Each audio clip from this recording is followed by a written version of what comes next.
ministrado pela professora Eudésia, a professora Eudésia Maria Carvalho de Freitas. Ela é professora do município de Natal desde 1991, é jogadora desde os 10 anos, é licenciada em História com pós-graduação em Mídias na Educação, na área de jogos, é professora multiplicadora na área de jogos e gamificação no NTE Natal, pesquisa e estuda sobre jogos e gamificação desde 2012. Então, é com você, professora Eudésia. Muito obrigada, sejam todos bem-vindos. Eu agradeço a oportunidade de estar mais uma vez na GENAT, falando sobre algo que sempre foi na minha vida, que é jogo. E eu gostaria, pedindo permissão às minhas colegas da SME, gostaria que vocês se esquecessem de tudo que ela disse sobre mim.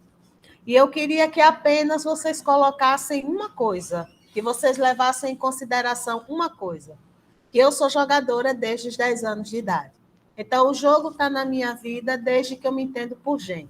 Alguns dizem que eu ainda não virei um adulto, né? Mas a gente tenta, de todas as formas, fazer com que a nossa vida ela seja sempre baseada em níveis, desafios e situações que a gente possa resolver, né? Diferente do que eu falei hoje pela manhã, eu gostaria de começar a minha fala dizendo que o jogo está no ser humano, assim como a vida está para a história, né?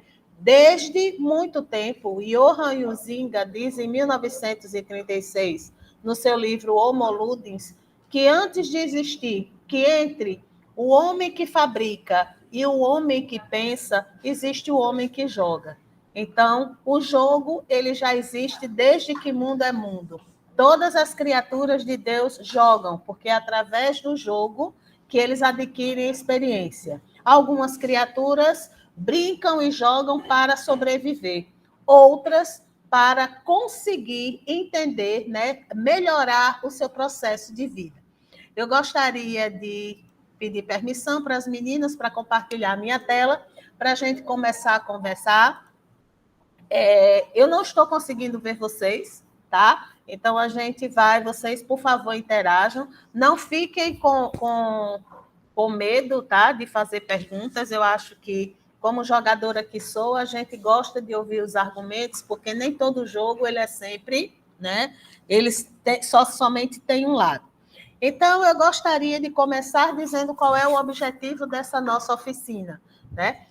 Esse nosso workshop ele tem como objetivo refletir de que forma o jogo, como metodologia ativa, ele pode se tornar uma ferramenta dentro do processo de ensino-aprendizagem da educação jovens e adultos. Eu achei interessante, eu esqueci de falar, e vou falar aqui hoje pela manhã, e vou falar hoje à tarde, que o público da EJA está mudando, e nós temos que, como professores, também se adaptar a essa nova geração que está fazendo parte da educação jovens e adultos, né? Os idosos ainda continuam com vontade de aprender, mas os adolescentes, né? As pessoas de 15, 16, 17 e até de 30 anos estão se inserindo nessa etapa, nesse nível de ensino. Então, é necessário que a gente também traga o jogo como metodologia ativa dentro do processo de ensino-aprendizagem desse público-alvo. Então, para início de conversa, a gente precisa falar um pouco sobre o que são as tecnologias emergentes, né? Estamos na 22ª década do século XXI e, como professora de história que sou, a gente tem o costume de dizer, alguns, né, dos meus colegas dizem que quando uma nova tecnologia surge ou um novo problema precisa ser resolvido, é que o século, né, que os séculos históricos eles se modificam. Então, alguns historiadores já estão dizendo que o século XXI começou em 2020 com a pandemia da Covid-19, que foi o período em que o ser humano precisou parar, respirar, inspirar para não pirar. alguns até piraram, né? Mas a tecnologia, ela começou a sofrer transformações. Então, essas tecnologias emergentes são os recursos que já existiam em todo o período histórico, só que não tinham, né? Nós, enquanto sociedade, não tínhamos acesso. E são também consideradas tecnologias emergentes aquelas tecnologias que começam a evoluir diante das adaptações que precisam ser feitas dentro da sociedade humana. Então, a gente pode denominar de tecnologia emergente as vacinas, os bitcoins, as redes sociais, né? As novas formas de se comunicar, o avião, por incrível que pareça, o avião, né? Os celulares, os chips de internet, né? As baterias inteligentes, os notebooks inteligentes. Mas a educação também não fica atrás diante das tecnologias emergentes. Então, dentro da educação, nós já estamos vendo surgir novas formas de se produzir conhecimento. Desculpe.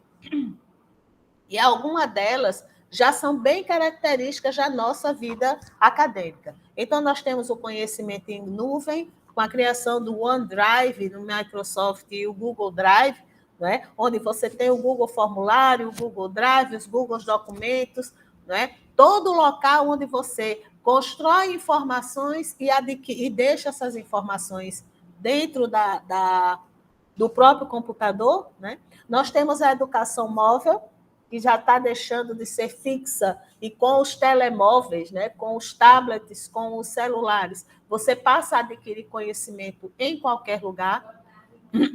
Desculpem. A segurança na internet, o ensino personalizado através de tutoria, que existe desde 1971, com aqueles grandes caderninhos que a gente chamava, alguns de vocês já devem ter ouvido falar, que são aqueles cursos por correspondência, onde você recebia todo o material e estudava para o final fazer uma avaliação. Hoje, as Udemys, as Hotmarts da vida, são essas, né, desenvolveram também esse ensino personalizado diante, né, de toda a experiência que foi feita na década de 70. Né? As incubadoras de ideias e aprendizagens, alguém levantou a mão? Ah, não. Ai, Helena, seja bem-vinda de volta. Seja bem-vinda de volta. Vemos também as incubadoras de ideias, né, e de aprendizagem, as famosas startups, né, e as novas, e os laboratórios, os centros de pesquisa, para que os professores, tanto os professores como os alunos, comecem a planejar estrategicamente suas atividades para serem colocadas em práticas em outros ambientes. E olha, Pia, os jogos e a gamificação. Né? Como o jogo ele é algo milenar, e nós não vamos entrar nessa situação, né? Não vamos entrar nessa história que é muito longa, os jogos e a gamificação eles são considerados tecnologias emergentes, porque, infelizmente, a função do jogo ainda não é bem explícita dentro do conteúdo, né? Dentro da vivência escolar. Então, vamos jogar? A gente vai passar, nós vamos colocar na nossa vivência hoje, nesse workshop, vamos fingir que nós estamos num jogo que possui níveis crescentes em dificuldades, e a gente, aos poucos, vai tentando entender como é que o jogo ele pode fazer parte da nossa vida cotidiana e acadêmica de uma forma leve, coerente e responsável. Quando eu falei para vocês que vocês iriam conhecer, né, que vocês se atentassem para a criança de 10 anos, é porque a partir de agora quem vai falar para vocês é exatamente a criança de 10 anos. A gente vai começar, vocês vão começar a me conhecer como um espelho através de vocês.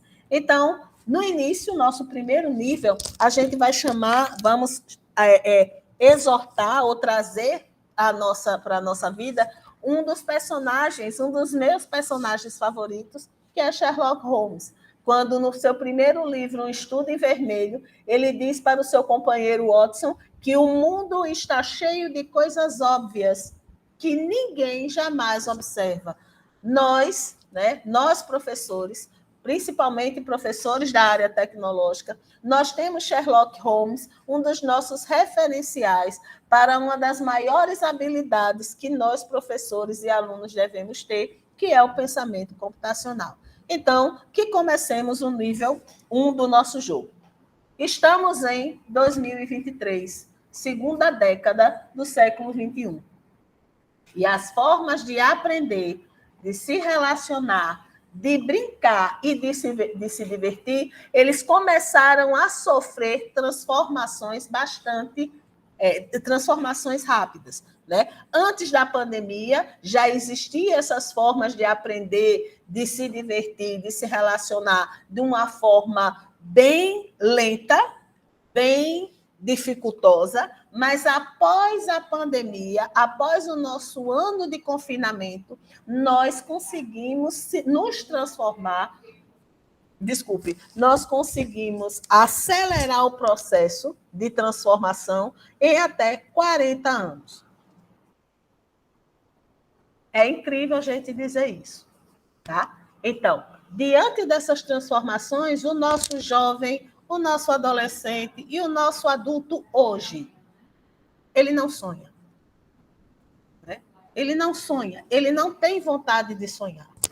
Né? E o fato dele não ter sonhos para realizar, eles não conseguem, né, entender o sentido de sonho que eles têm, eles começam a ficar apáticos diante da realidade da vida que ele leva. Os nossos jovens, os nossos adolescentes e os nossos adultos, diante de tudo que lhe é oferecido, diante das informações rápidas que se processam, até mesmo no mesmo dia, na mesma hora, os nossos jovens, eles tendem a se tornar apáticos diante da realidade da vida. Dentro dessa apatia, eles passam a não ler e a não escrever e a não pensar. Colocando na tecnologia, no celular, no tablet, no canal de streaming, no canal de áudio, a culpa pelos êxitos e frustrações das atividades que ele mesmo produz. Eu gosto muito de dizer isso, porque como já faz 6 anos apenas que eu saí da sala de aula, né, eu sou uma das mais novas do NTE, porque eu saí diretamente da Escola Celestino Pimentel, onde eu passei a metade da minha vida profissional. A gente percebe que nós professores, temos um discurso bastante interessante no momento em que a gente começa a colocar na tecnologia a culpa pelos êxitos e frustrações das nossas atividades. Se não, vejamos, eu vou dar um exemplo que parte de mim, mas que eu sei que vocês também vão se identificar muito.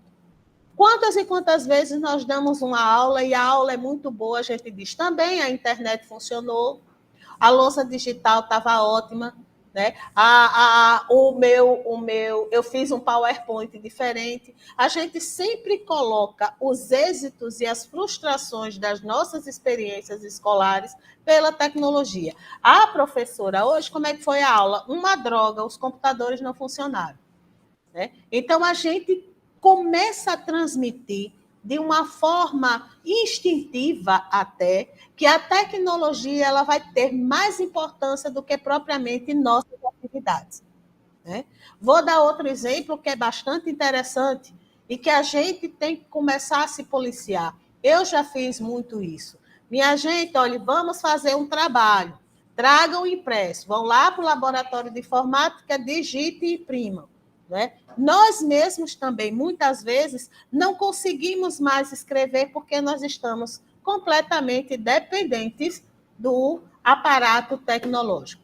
Saindo dessa situação, né? Saindo desse momento de não sonhar, estar apático à realidade, a gente percebe que a doença do século XXI ela tem um nome e foi dada lá em 1990 com o advento da internet, e ela precisa ser apresentada a vocês. Desde 1993, foi-se criada uma síndrome no mundo em todo chamada FOMO, Alguém alguma vez já ouviu falar dela? Se não, vamos conhecê-la. FOMO, em inglês, significa Fear of Missing Out. Em português, aportuguesado, medo de perder alguma coisa. Medo de perder alguma coisa. A maior representação dessa síndrome do FOMO é a informatolatria. É aquele sintoma onde a gente usa a tecnologia de forma equivocada, fazendo com que essa tecnologia nos torne vulneráveis, inseguros e irresponsáveis. Vou olhar aqui para vocês, porque eu gostaria que vocês não se manifestassem, mas eu vou, já que, graças a Deus, a maioria está de câmera fechada, eu não vou ver a cara de vocês, mas eu vou sentir no âmago do meu ser. Estão ligados? Então, vamos lá. Sessão Quem Nunca. Sessão Quem Nunca. Para vamos ver se vocês são informatólatros, que eu tenho certeza que são. Primeiro, quem nunca, ao receber um exame médico, abre o exame e vai na internet procurar o que o exame significa? Não riam. Porque se vocês rirem, eu vou saber que vocês fazem isso. Mas, graças a Deus, como vocês não estão rindo, é sinal de que vocês não fazem. Tá? Segundo ponto.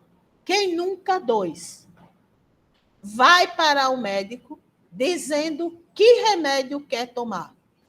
Porque viu na internet que o remédio funciona, ou passou-se pelo WhatsApp que aquele remédio tinha determinadas coisas e você compartilhou. Não riam, porque eu sei que vocês todos não são assim. Em nome de Jesus. Né? Terceiro, quem nunca? Quem nunca abriu o WhatsApp ou Facebook num computador público e esqueceu de desconectar no celular? Não se manifestem, pelo amor de Deus. Tá? Agora eu vou passar para o quarto quem nunca. Não riam também, tá? Quarto quem nunca. Quem nunca usou o WhatsApp, graças a Deus vocês não usam o WhatsApp, obrigado, Senhor. Quem nunca usou o WhatsApp para passar documentos importantes? Fulana, passe pelo e-mail. Não, eu vou passar pelo WhatsApp, que é mais rápido. Quem nunca? São 4 coisas que seriam interessantes que vocês não fizessem, porque eles nos dão. O WhatsApp não é um aplicativo seguro para vocês passarem documentação importante. Nós não somos médicos, porque a leitura de um médico é diferente da nossa leitura. Mas nós somos tão informatólatros que a gente vê na internet a solução e o fracasso para os nossos problemas. Isso é altamente comum, minha gente. Eu não julgo, porque eu já fiz muitas vezes. Mas a gente precisa começar a se policiar diante disso. Mas, infelizmente, essa é a geração que nos acompanha hoje. A geração que se preocupa com o que a rede social diz, com o que o WhatsApp conta e com o que o Google adverte. Então, por isso que é costume nós dizermos que o nosso aluno da EJA, seja jovem, adolescente ou adulto, ele ainda vê na tecnologia uma extensão do seu corpo. Diante disso, né, diante de todas as formas que a gente utiliza a tecnologia, uma das maiores tecnologias utilizadas pelo nosso aluno é o jogo. Independente do que seja velho, seja jovem, seja criança, o jogo ele faz parte do cotidiano dos seres humanos. E por que é que os jogos eles precisam adentrar na escola?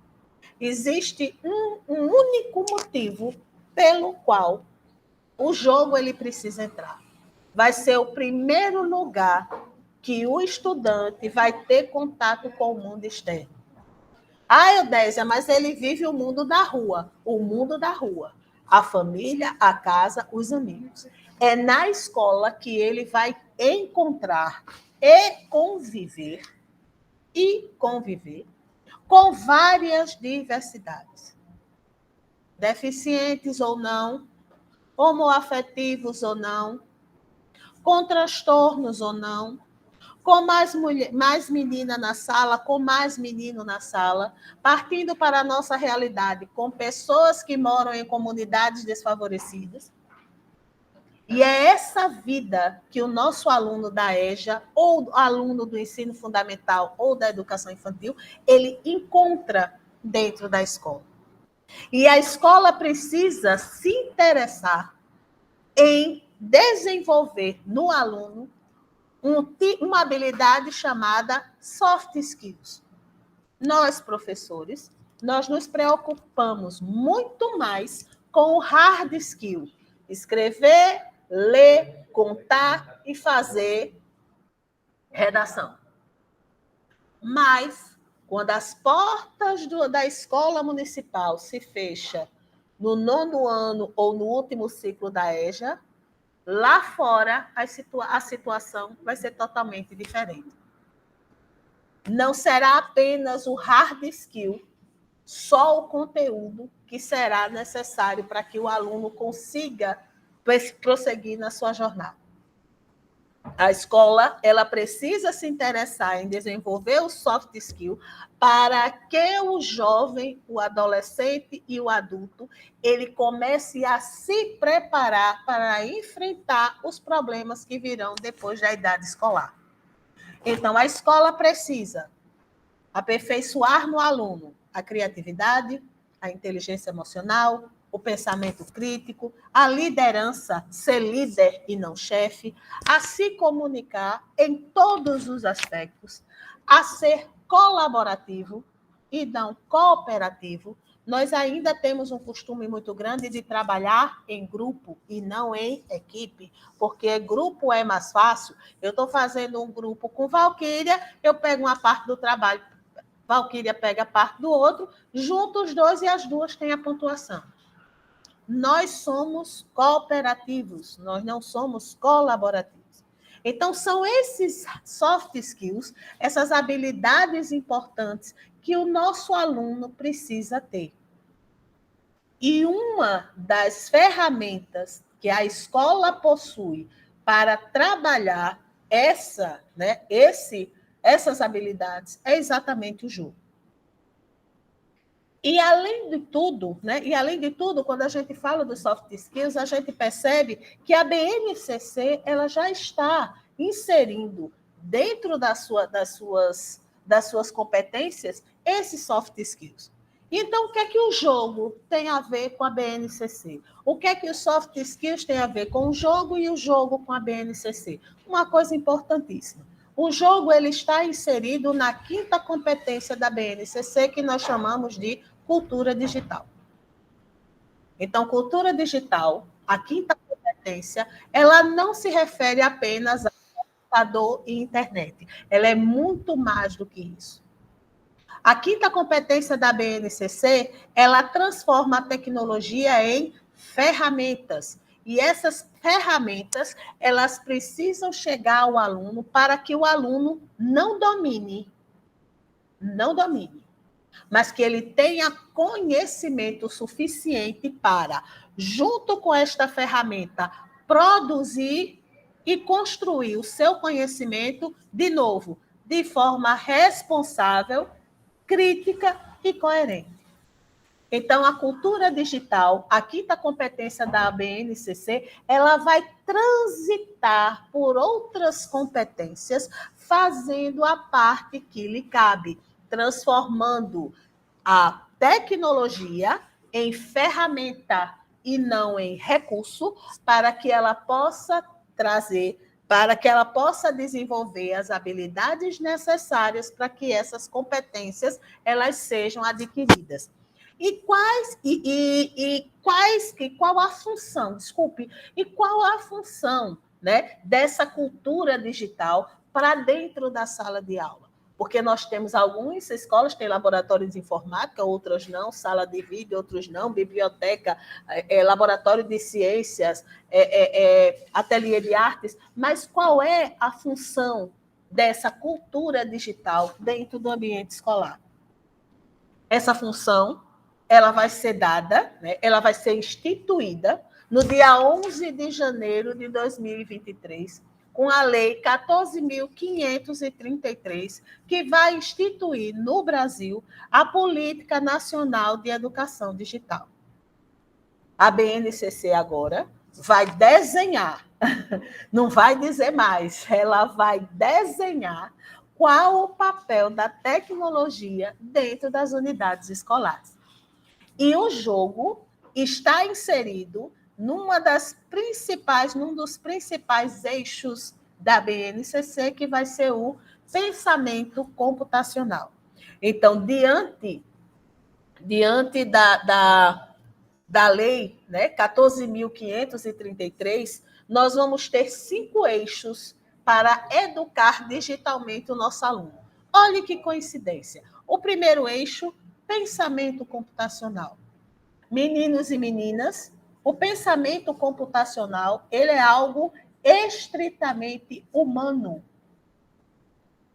Por mais que ele tenha o nome de computacional, não tem nada a ver com tecnologia, tá? O pensamento computacional é algo estritamente humano. Quando pegamos o que nós pensamos e colocamos numa máquina, eu deixo de ter um pensamento computacional e passo a ter um mundo digital. Então, o que é o pensamento computacional? O que é que a gente tem que ensinar ao nosso aluno? Que habilidade nós temos que desenvolver? A capacidade de compreender, analisar, modelar, definir, comparar, adaptar, criar, ser criativo. E o pensamento computacional, Pia, olha o que é que tem aqui. Jogos. Os jogos vão possibilitar ao nosso aluno a criar 2 habilidades importantíssimas para o seu desenvolvimento. A habilidade de compreender e a habilidade de criar.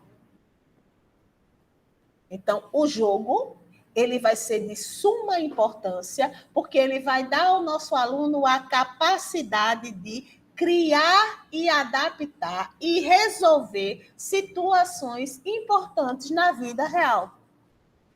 Saindo do pensamento computacional, nós vamos para o mundo digital, onde envolve a aprendizagem sobre a máquina. Então, o que é hardware, o que é software, o que é um computador, o que é um celular, o que é um tablet, o que é uma memória, o que é um processador,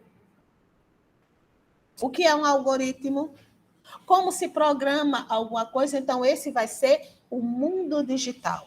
Depois que eu tenho a capacidade de definir, resolver, comparar, automatizar, eu vou transferir tudo isso para o computador. Depois que eu saio do mundo digital, nós vamos para a cultura digital.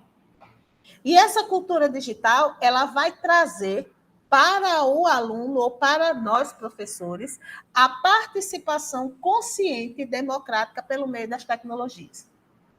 Agora que eu sei o que é um computador, um celular e um tablet, aí vem a pergunta: para que serve um WhatsApp? Para que serve uma rede social? O que é um cyberbullying? O que é a lei de proteção de dados? Então, eu vou sair do pensamento para o computacional, para a cultura digital, de forma segura e responsável, sabendo que realmente cada um precisa ter e qual a função da tecnologia dentro da nossa vida.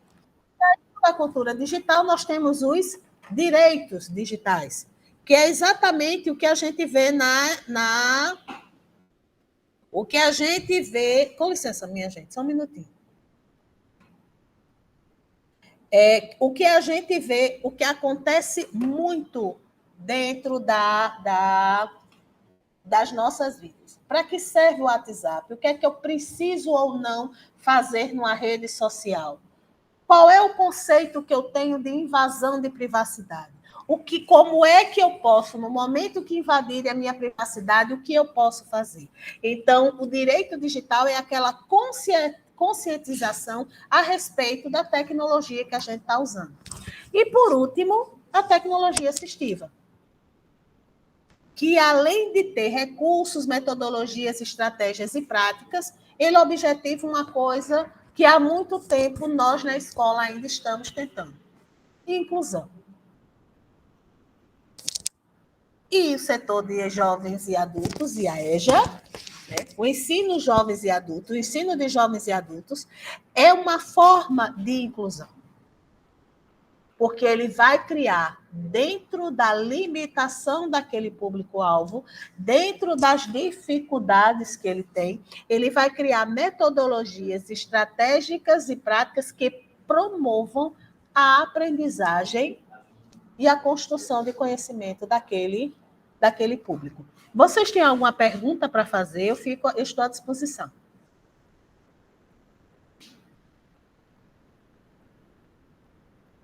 Alguém tem alguma pergunta?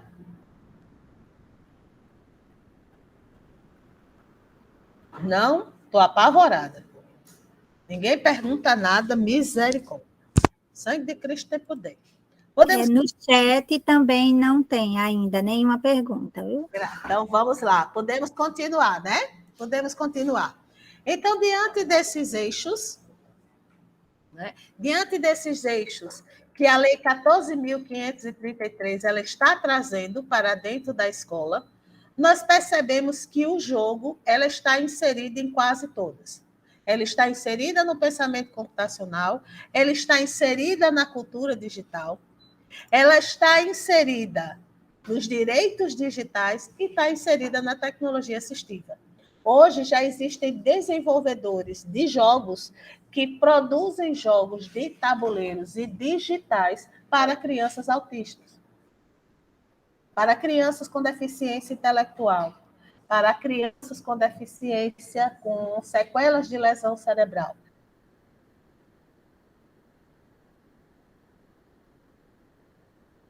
Para idosos, para disléxicos. Então, o jogo ele é um ambiente diferenciado que a gente pode englobar quase todas as competências que a BNCC nos exorta. Ok? Saída do nível 1, passaremos agora para o nível 2, que eu trago para vocês um dos pontos filosóficos mais interessantes, que é Alice no País das Maravilhas.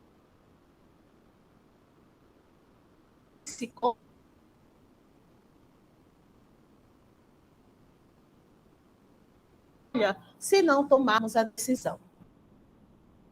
Então, nós vamos falar um pouco sobre o que é o jogo. Já estou chegando lá na EJA, tá? Então, vamos...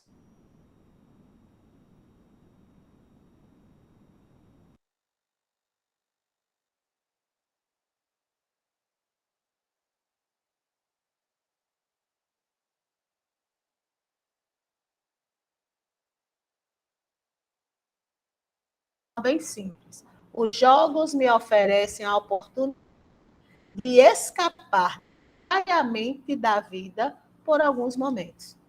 Por poucos minutos. Por 40 minutos, por 30 minutos, por 15 minutos. Então, diante dessa frase de Klaus Tauber, a gente vai discutir, ou a gente vai refletir o que realmente é um jogo. O jogo, segundo o Huizinga, ele é uma dimensão ampla que propicia o desenvolvimento de uma competência e o desenvolvimento de uma habilidade.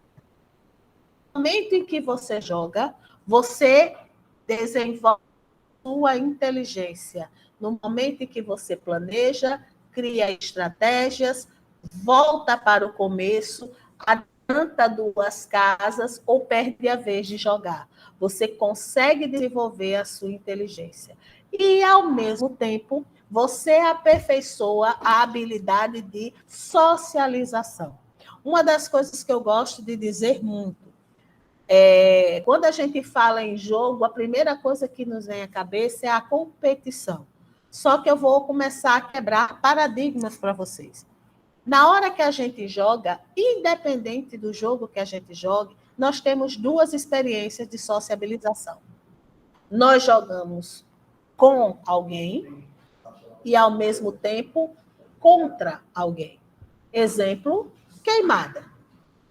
Queimada, o jogo da queimada, aquele da bola que a gente bate no outro e o outro morre, entre aspas, nós temos as duas sociabilidades. Nós estamos jogando em equipe, portanto, jogando com alguém, ao mesmo tempo que nós estamos jogando contra alguém. Nós desenvolvemos a inteligência na equipe, ao mesmo tempo que nós desenvolvemos a sociabilidade com a outra equipe. E qual a principal característica do jogo? A participação voluntária. Eu sei que vai cair o mundo de muita gente aqui, mas vocês me desculpem, tá? Quando a gente fala no jogo como participação voluntária, a gente tem que entender o sentido de participação voluntária. O jogo, ele só pode ser jogado se, olha a sentença matemática, se somente se eu conhecer a história do jogo, se eu conhecer as regras do jogo e se eu conhecer o objetivo do jogo. No momento em que eu conheço essas três coisas e eu decido aceitar, respeitar essas três coisas, respeitar as regras, a história do jogo e a forma como o jogo precisa ser jogado, eu tenho uma participação voluntária. O jogo é livre, mas para ele ser livre, a pessoa que vai jogar, o jogador, ele tem que aceitar as regras que aquele jogo impõe. Primeira queda de vocês. Levar jogo para a sala de aula e não respeitar a participação voluntária que o jogo se propõe, vocês não estão jogando. Vocês estão fazendo uma atividade. Ok? Jogo imposto como atividade não é jogo. Eudésia, mas é um pega-vareta. Não é jogo. Mas é um banco imobiliário. Não é jogo. Jogo imposto não é jogo. Jogo sem participação voluntária não é jogo. Vou olhar para... Existe um artigo de um professor de dois professores chamados Ribeiro e Carvalho, que em 2016 fizeram um artigo falando sobre jogos e aprendizagens e participação voluntária. E eles foram a 5 escolas do município lá de São Paulo com a seguinte questão: o que é que os alunos gostavam, se os alunos gostavam, quando o professor levava um jogo para a sala de aula? 92% dos alunos disseram que não. É muito. É muito. 92% é muito. Questionados por quê? Questionados o motivo pelo qual eles não gostavam que os professores não levassem o jogo para a sala de aula, 86% disseram o seguinte: o jogo é óbvio, o jogo é desinteressante, não é jogo, porque depois o professor pede alguma coisa, faz uma atividade em cima do jogo, e todos os jogos têm uma pontuação ou positiva ou negativa. Ou seja, se eu perder o jogo, eu perco ponto, se eu ganhar o jogo, eu ganho ponto. São aquelas famosas brincadeiras avaliativas que a gente tem costume de dizer. Menino contra menina e fazer aquelas coisas todas, né, que a gente tem costume de fazer na sala. Eu não estou falando de vocês, eu estou falando de mim. Tá? Muitas vezes eu já fiz isso. Questionados depois, de que forma Eles gostariam de ver o jogo dentro da sala de aula. 98% dos alunos disseram que o professor jogue. Vocês estão me ouvindo?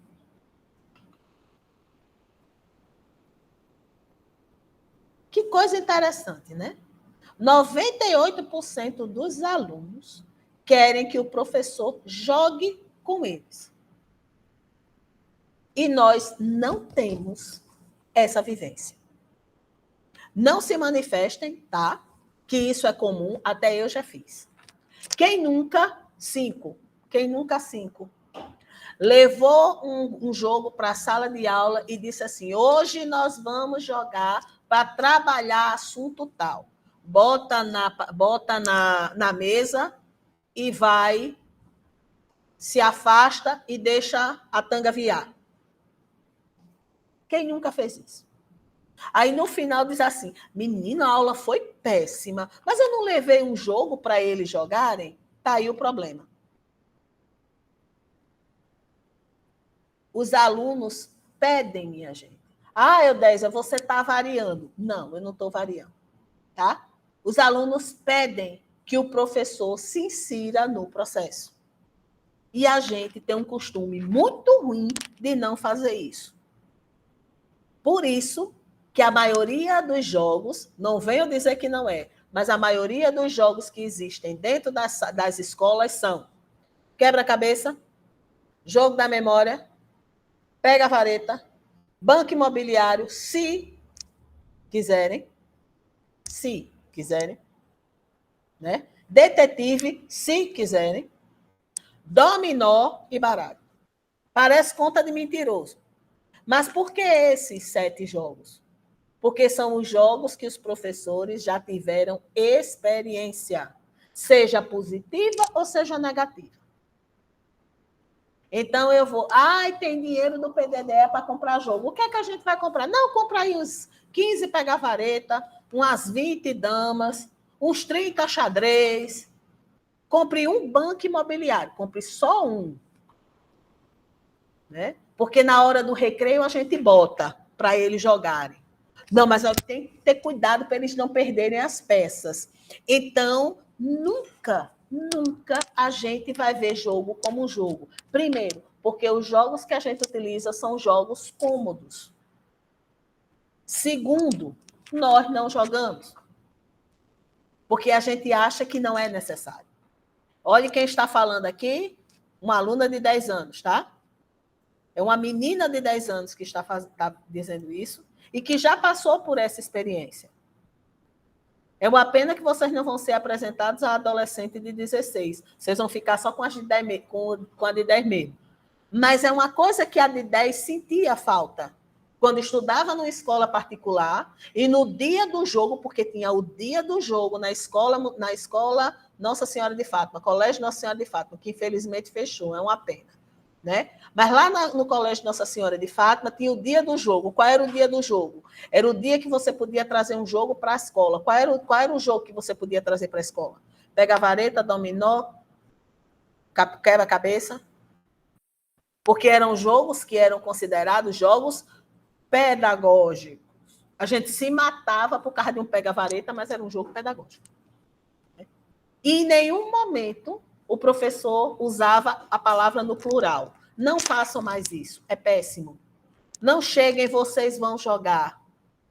Digam, vamos jogar? E passem por essa experiência com o aluno de vocês. Tá? Então, a principal característica do jogo é participação voluntária. Se o jogo é imposto, não é jogo. E se você não está no processo, também não é jogo, não. É uma atividade gamificada, ok? Aí, vindo para vocês, então, por que é que danado, depois, Eudésia, que você disse isso tudinho, por que é que ainda há tanta resistência do jogo dentro e fora da escola? Nas minhas pesquisas e nos meus estudos, eu encontrei 4 motivos. E motivos bem convincentes, tá? Primeiro, choque geracional. Eu não vou nem olhar aqui para uma que está aqui, ainda bem que ela está de fone de ouvido. Choque geracional. Tá? A portaria do Inmetro de 2021 coloca o jogo como brinquedo. E o jogo nunca foi brinquedo. Então, nós vivemos a nossa vida inteira que Deus dá, principalmente quem tem brinquedo da Estrela, né? A antiga editora Estrela, que o jogo é considerado brinquedo. Ou o jogo é considerado brinquedo, ou o jogo é considerado coisa de vagabundo. Eu ouvi muito isso. A menina de 10 anos ouvi muito isso. Essa menina não tem o que fazer, não, vive socada no jogo. Essa menina não vai fazer nada, não, está aí na paciência. Menina, isso não vai adiantar da sua vida, não. Você só tem 10 anos. Vai estudar, vai ler, vai não sei o quê. Só quer viver socada no jogo? Então, é esse choque geracional e cultural que a gente traz para dentro da escola. Segundo, medo do novo. Vamos combinar? A gente tem medo do novo. Porque o novo é um problema e requer adaptação.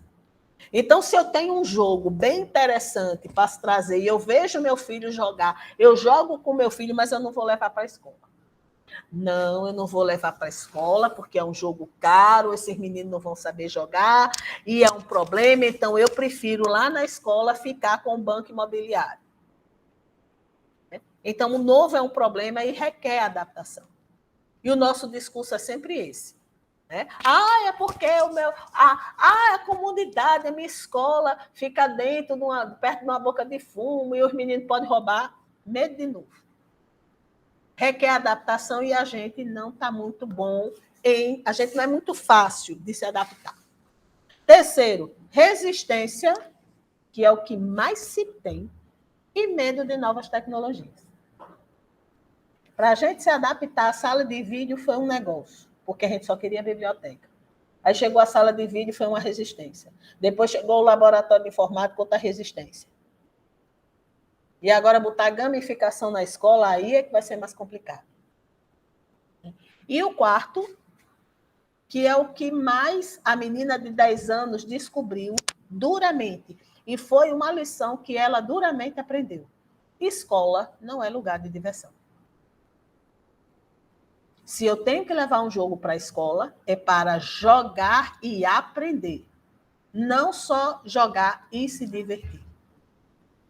E isso foi colocado eternamente na nossa vida, minha gente. Que o jogo, o dominó de sílabas, o quebra-cabeça do... Ai, meu Deus, ainda me lembro, meus 10 anos. O quebra-cabeça do mapa do Brasil. O quebra-cabeça da plantinha, como a plantinha se... Né? O jogo da memória de palavras, de frases. Escola não é lugar de diversão. Aí está chegando para nós uma geração chamada Alfa, que ainda não está completa, só vai ser completa em 2025, que vai rebolar dentro da escola, e a gente precisa se adaptar a essa nova geração. E adivinha, não é por nada não. Qual é a tecnologia emergente que essa geração que está chegando conhece? O jogo. Então, tirando essa história de que o jogo ele precisa ser um recurso pedagógico, eu gostaria que a gente refletisse um pouco qual é a abordagem do jogo como ferramenta pedagógica. Primeiro, para a gente utilizar o jogo como ferramenta pedagógica, a gente precisa interagir com o jogo.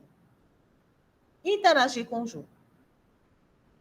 A interatividade do jogo como ferramenta pedagógica perpassa com objeto, o jogo, e o sujeito, o jogador. Tem que haver a interação entre eles dois, para que a interatividade aconteça. Segundo, o jogo pode ser de matemática, mas, primeiro, eles têm que ser divertidos. Porque ele sendo divertido, eu vou ter uma imersão e uma atenção, ou seja, eu vou ter a participação voluntária. E diante da interatividade, da jogabilidade, da participação voluntária, eu vou construir o meu conhecimento, que a gente chama no jogo de transferência de aprendizagem.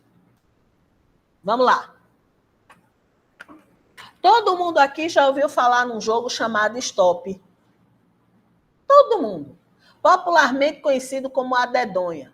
O pessoal que tem a minha idade, 55 para baixo, a gente pegava uma folha, deixava a folha assim e botava nome, animal, objeto, lugar, fruta, não sei o quê. Aí no final ainda botava ator favorito, não sei de quê, só para falar de Tom Cruise. Esse Stop, ele é totalmente diferente. Eu estou atrapalhando, não.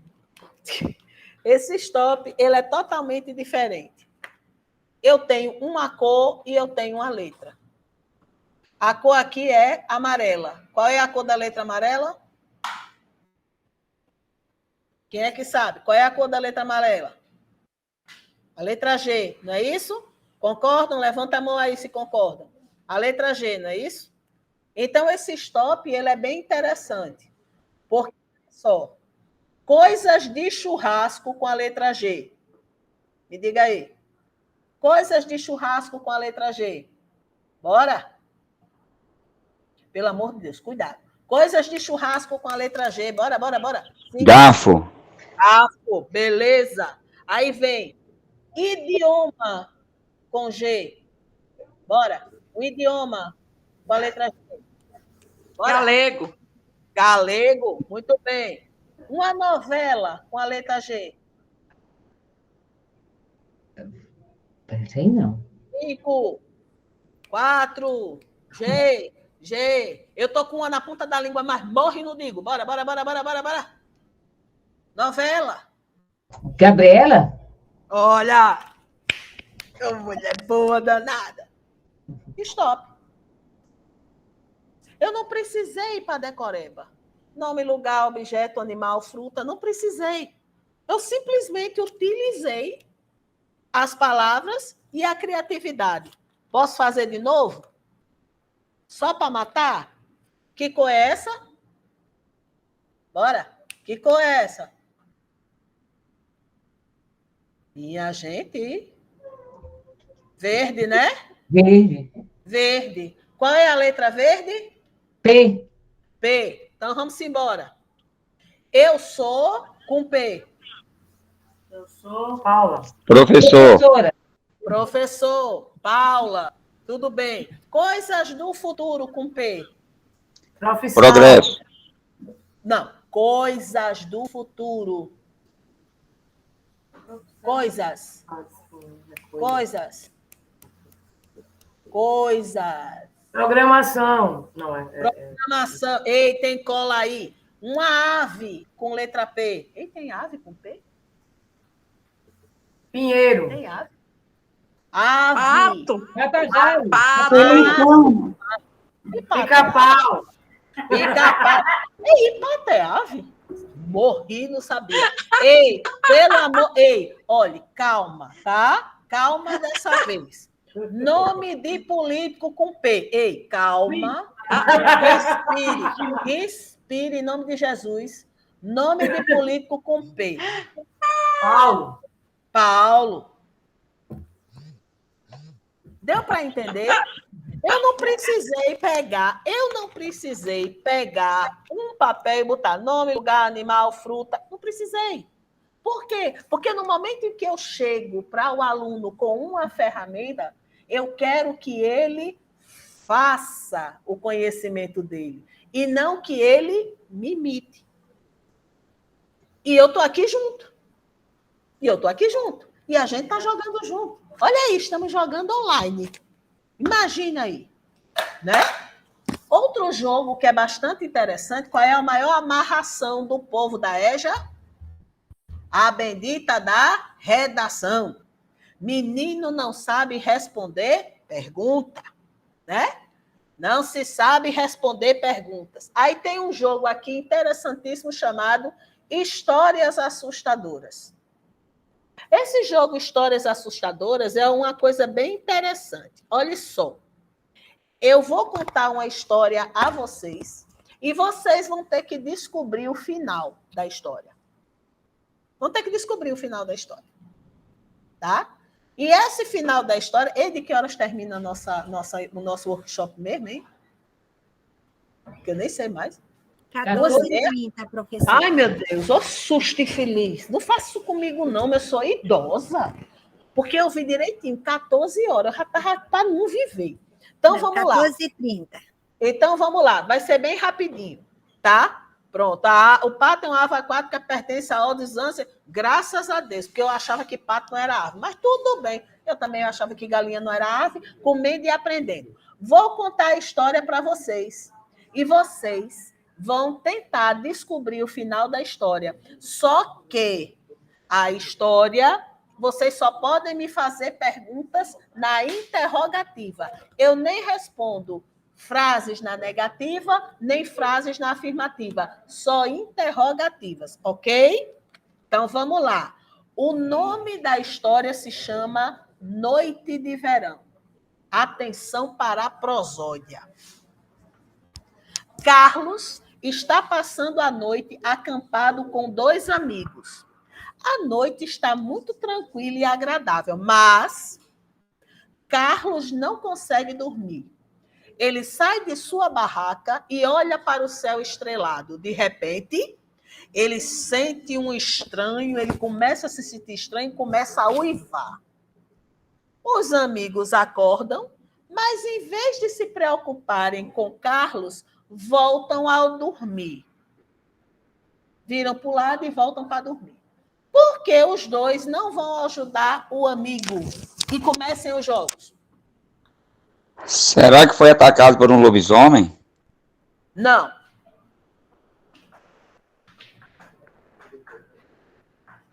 Bora, Valquíria. Bora! As mediadoras também estão no jogo, bora? Escutem o que ele falou. Ele foi atacado por um lobisomem? Não. Querem que eu fale? Foi um cão? Será que o quê? Foi um cão? Não.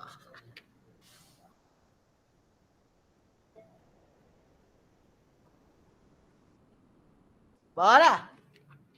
Será que a refeição do jantar fez mal a ele? Não. Eram todos cachorros? Eita, essa pergunta eu posso dizer assim, sim e não. Tudo não passava de um grande pesadelo? Não. Eram todos lobos? Não.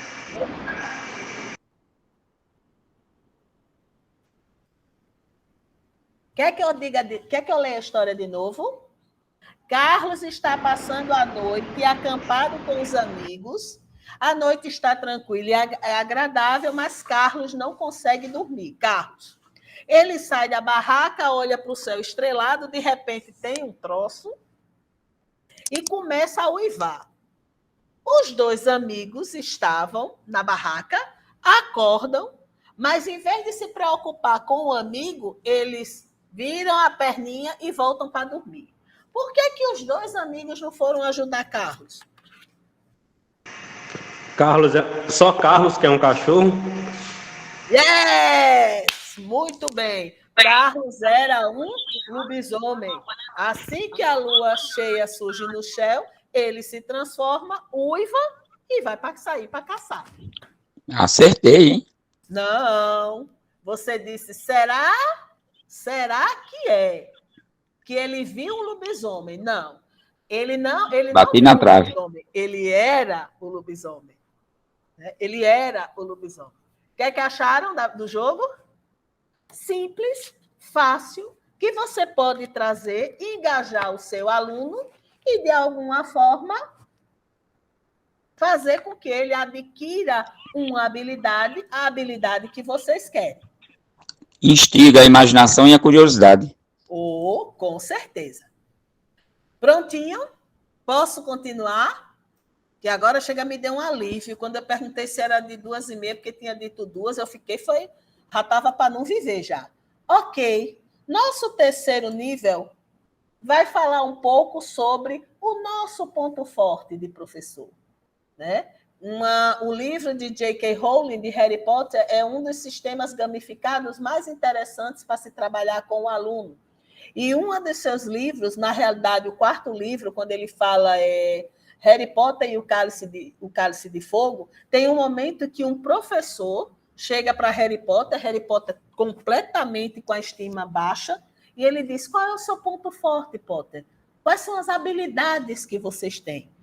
Entrando nesse nível 3, eu venho novamente com Klaus Tauber, quando ele foi questionado por que é que as pessoas, quando jogam, têm medo de perder e de ganhar. E Klaus Tauber diz uma coisa fantástica: os erros que eu cometo no jogo não têm consequência, diferentemente dos erros que eu cometo na vida real. Para tanto, é importante ensinar ao jogador que vencer não é o importante, e sim aprender a não errar na vida real. Então, o jogo, ele transfere para o virtual os problemas que nós temos na vida real para que a gente aprenda de forma divertida a resolver determinados problemas. Daí porque a gente vai falar um pouco sobre os benefícios do jogo para a EJA. Os benefícios do jogo para a EJA. Diferente dos jogos de ensino fundamental e educação infantil, nós temos 5 coisas que faz com que o aluno da EJA se sinta prazer em jogar.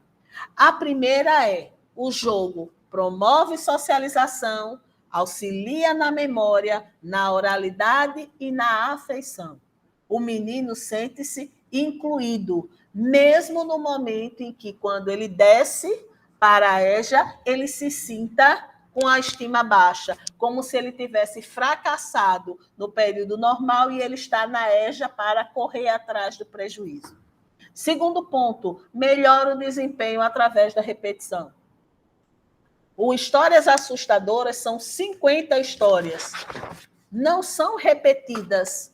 As histórias não são repetidas, mas a regra é repetida. Você só vai poder fazer a pergunta na interrogativa. Você não vai fazer nem na afirmativa, nem na negativa. E a partir daí o aluno, ele começa a desenvolver, a melhorar o seu vocabulário de perguntas através da repetição.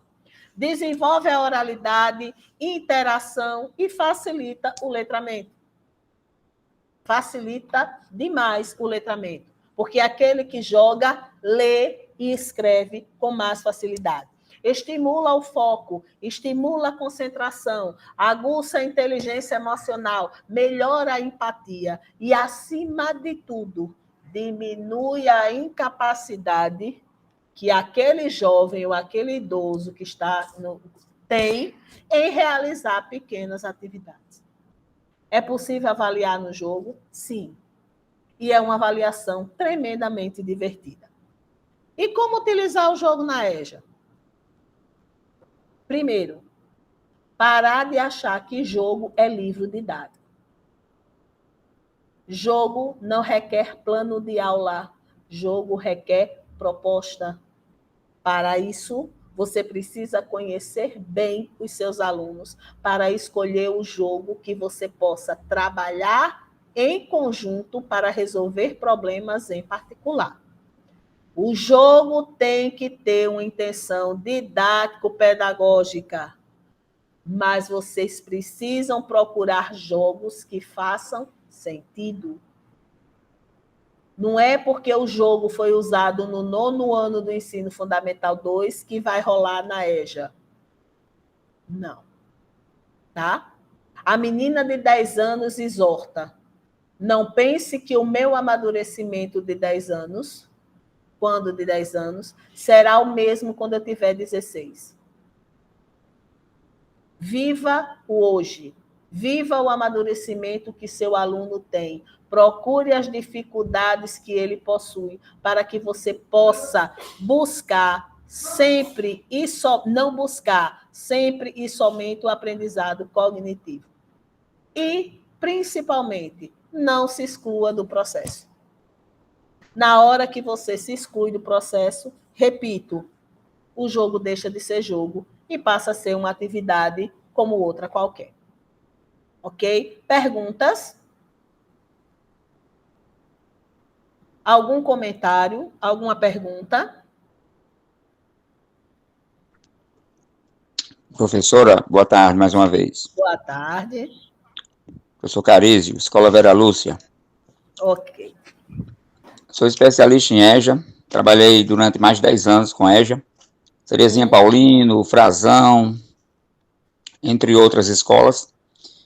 E é surpreendente o ineditismo dessa proposta, porque durante a minha formação, nada foi abordado em relação à aplicabilidade pedagógica dos jogos, enquanto proposta, enquanto atividade didático-pedagógica.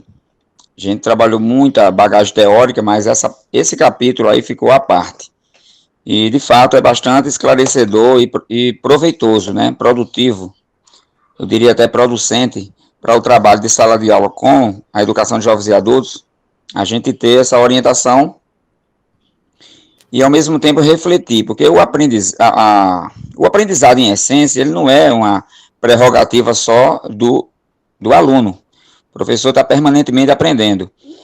E saber que, durante anos, a gente trabalhou de forma equivocada uma atividade que é tão predominantemente, né, eminentemente lúdica, de uma forma errada, refletir sobre isso e poder repensar o encaminhamento da proposta de sala de aula é realmente interessante. Eu acho que o workshop, ele ganhou, eu diria que o planejamento de você já atingiu os objetivos só por esse capítulo especificamente. Então, tá de parabéns à equipe aí, e bastante interessante e produtivo, e é para se colocar em sala de aula em prática, né?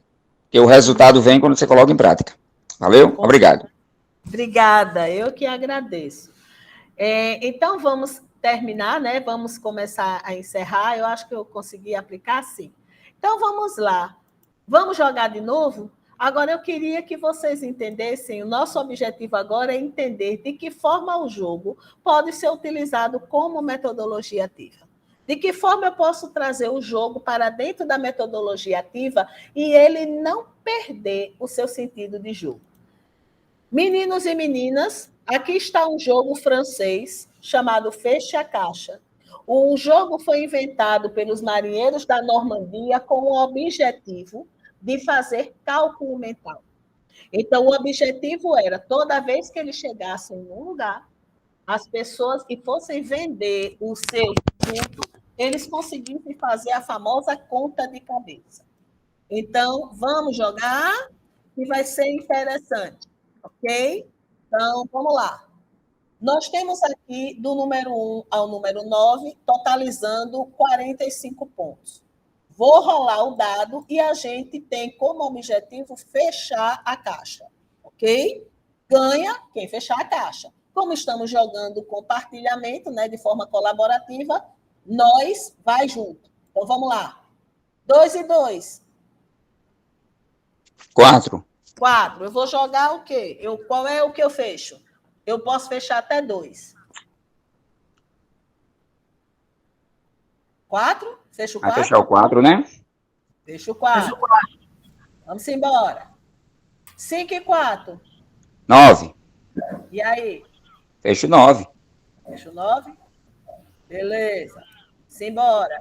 2 e 2. 4. E agora? 2. Fecho 2. Só o 2? Aqui tem 4. Como é que eu faço? Existe O 3 possibilidade? Fecha 4, então. Perfeito. 3 e 1. Perfeito. 5 e 4. 9. E agora? 7 e 2. Perfeito. Vamos embora. 3 e 3. 6. Fecho 6. Fecho 6. Vamos lá. 5 e 4. 9. Tá? Não. Não, né? Não é possível continuar. Quantos pontos eu perdi? 2 pontos? Quantos 5 e pontos? 8? Sim, 5 e 8 dá quanto? Dá 13. Então, aí somaria 13 pontos. Isso. 45 menos 13. 32.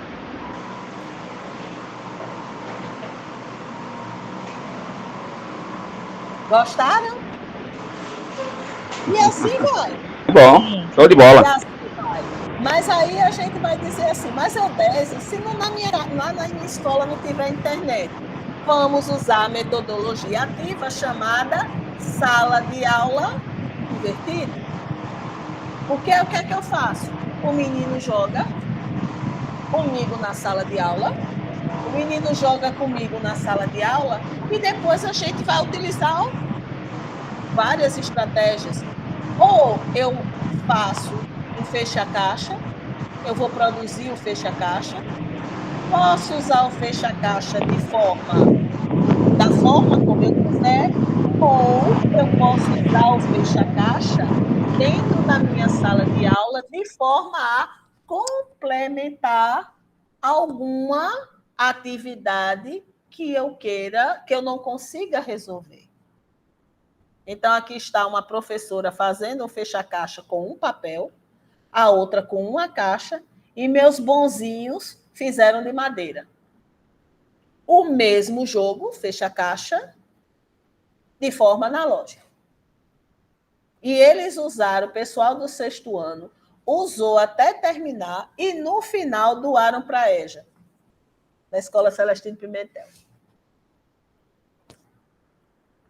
Outro exemplo, Storycubes. Aqui vocês têm vários dados que vocês podem trabalhar a oralidade. Cada dado tem uma figura. Aqui podem jogar 3 pessoas, 9 pessoas ou 6 pessoas. Você pode dar um dado para cada um, ou você pode dar 3 dados para uma pessoa só. 3 dados, você começa a história. 3, você conta o meio da história. E 3, você encerra. Mas, Eudésia, lá na minha escola, não tem o Storycubes. Na minha também não. Mas como é que ele pode se transformar em metodologia ativa? Trazendo o Storycubes como aprendizagem baseada em projeto. Montar os dados. Foi montado os dados, meus professores montaram os dados. E aqui está uma atividade, um jogo, não é nem uma atividade, eles nem disseram, inclusive eles reclamaram comigo. Isso não é uma atividade, é um jogo diferente, onde os meninos produziram o dado e contaram a história usando os dados deles. O que é que acharam? É possível? É. Eu não deixei de ter o jogo, mas eu consegui trazer o jogo para dentro da sala de aula de forma lúdica e diferenciada. E o que é que o NTE pode oferecer para vocês nesse sentido de ver o jogo de uma forma diferente? Então, vamos lá. Nós aqui do NTE temos uma incubadora de aprendizagem, desde o ano passado, chamada Elabore, onde a gente faz a facilitação de determinadas tecnologias, e principalmente o jogo, para que a gente aprenda a utilizar o jogo de forma coerente e responsável. Há um curso dentro dessa incubadora, há um curso chamado Produção de Jogos em Scratch e há um curso de capacitação de jogos e gamificação de 120 horas, onde vocês conhecem a menina de 10 anos, de 16, de 23 e de 54. E o objetivo desse curso é exatamente fazer com que vocês, os professores, passem a função, venham a se tornar jogadores. Não jogadores viciados, mas jogadores que possam desenvolver essa habilidade tão necessária para poder trabalhar o jogo de forma correta dentro da sala de aula. Essa incubadora já está aberta, disponível para vocês. Se vocês quiserem participar das oficinas, fiquem à vontade. O curso de capacitação, infelizmente, já começou, já vai terminar em novembro, não tem mais condição. Mas o objetivo da incubadora também é, junto com vocês, elaborar propostas elaborar jogos a serem testados e utilizados nas instituições de vocês, para que essa nova tecnologia emergente ela possa se modificar dentro da sala de aula. E é com esse convite que eu faço para vocês, para conhecerem a incubadora Elabore, que eu falo a última frase de Klaus Tauber, que muito me emociona. Ele diz que quando um escultor cria uma escultura ou um escritor escreve um romance, ele precisa de talento e tecnologia. Mas para que o produto dele seja bem sucedido, ele precisa ter paixão para criar. Ele precisa entender as necessidades, ser empático e ser criativo. Se para escrever um livro e fazer uma escultura é assim, também é assim com o jogo. Klaus Tauber diz que para jogar é necessário ter paixão, foco e tecnologia. Exatamente nessa ordem, para que o professor jogador transforme o aluno jogador em um aluno diferente e preparado para enfrentar as diversidades e a resolução de problemas que ele vai ter adiante. E com essa frase, eu digo, nesse nível 4, que eu agradeço a oportunidade dessa menina de 10 anos ter falado com vocês hoje, porque eu sei que a partir de hoje vocês terão uma história e tanto para contar quando voltar para as suas escolas. Muito obrigada e a gente se vê por aí.